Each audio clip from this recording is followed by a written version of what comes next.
10 Crazy Moments in NHL History. Number 10. Zerman sinks the Blues. Steve Zerman has quite the impressive career with the Detroit Red Wings, yet his greatest goal came in Game 7 of the 1996 Western Conference semifinal against the St. Louis Blues. This match was in double overtime when Zerman recovered the puck off the stick of St. Louis's Wayne Gretzky and skated down the ice. The Detroit captain let a blazing slapshot go from just inside the St. Louis blue line that beat John Casey and gave the Wings a 1-0 win. Although the Avalanche beat the Red Wings in the Western Conference Final, Detroit successfully won its first Stanley Cup since 1955, merely 1 year later. Number 9. Willie O'Ree becomes the first African-American in the NHL. On January 18, 1958, Willie O'Ree, a player of the Boston Bruins, became the first African-American player to make an appearance in an NHL game. O'Ree didn't actually play too much in the NHL, participating in just 45 games in 2 seasons before returning to the minor leagues for a long and fertile career. His NHL totals account to 4 goals and 14 points. After his retirement from pro hockey, O'Ree began to participate in activism for diversity in hockey, working for the NHL in an advisory and public relations capacity.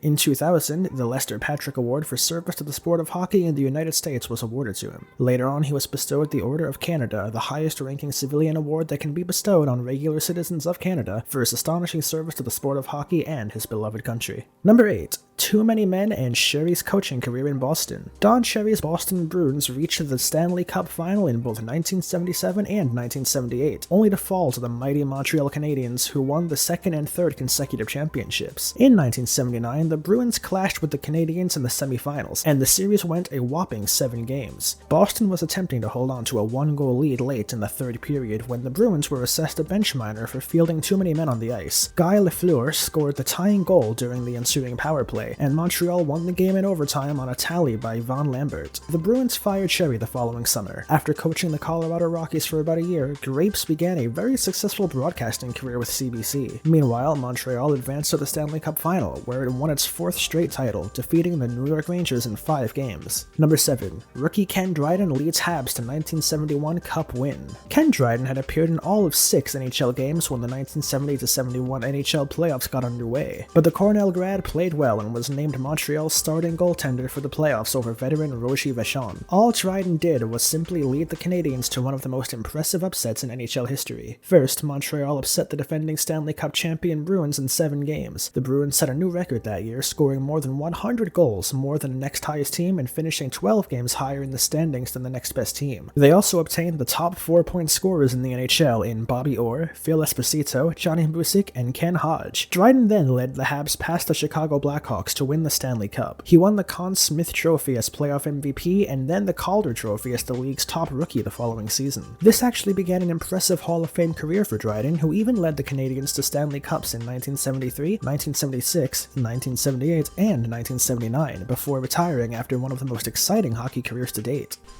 Number 6. Flyers become first expansion team to win the Cup. When the league expanded from 6 to 12 teams in 1967, the new expansion teams had to make do with leftover talent from the established club rosters. Representing the expansion teams in the Stanley Cup Final in 1968, 1969, and 1970, the St. Louis Blues failed to win a single game. In fact, none of the expansion teams had ever defeated any of the original 6 clubs in the playoffs during the first 6 seasons after the league grew in 1967 to 68.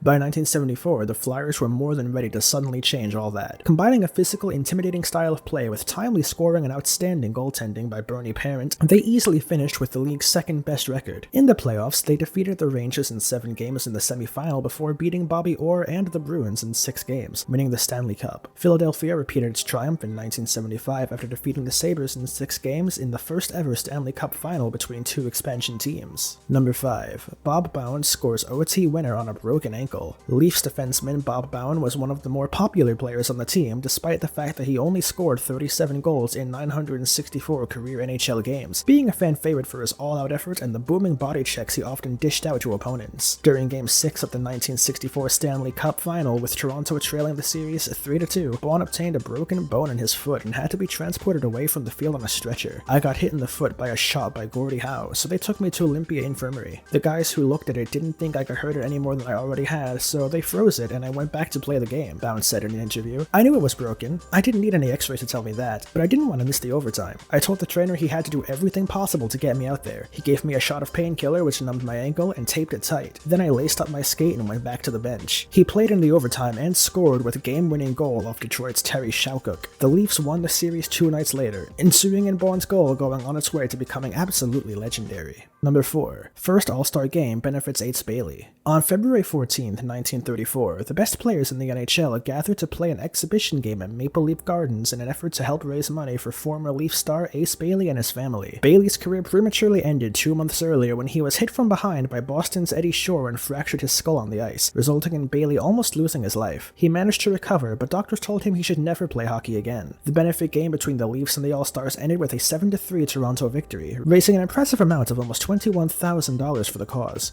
Some of the stars featured in the game were Aurel Joliet, Eddie Shore, Howie Morenz, Nell Stewart, Red Dutton, Ching Johnson, and Lionel Conacher. The event's clear highlight was a handshake between Bailey and Shore, which even got memorialized in a famous photograph. Number 3. Messier delivers the cup to Broadway. Rangers fans had waited 54 years for a championship since the magical season of 1940, but year after year, despite some very talented teams, the Broadway Blueshirts fell short of a Stanley Cup win. The organization came close many times, reaching the final in 1950, 1972, and again in 1979. Management often brought in Hall of Fame players, often past their primes, in an attempt to bring a title to Madison Square Garden. People like Boom Boom Jeffrian, Phil Esposito, Guy Lafleur, and Marcel Dion all had chances to finally bring a championship to the Rangers, but they failed to achieve the designated goal. Mark Messier luckily managed to bring an end to that. In 1991-92, he went on to lead the Rangers to their first President's Trophy in 50 years, at last finally delivering a championship. The Rangers led the Vancouver Canucks in 3-1 in this series, and it seemed all but over until Vancouver won games 5 and 6, resulting in a 7th deciding final game back in New York. The Rangers ultimately broke the jinx and managed to win a title, holding on for a 3-2 win in Game 7, striving to once and for all end the scornful chants of 1940 that Islanders fans have bombarded them with for so long.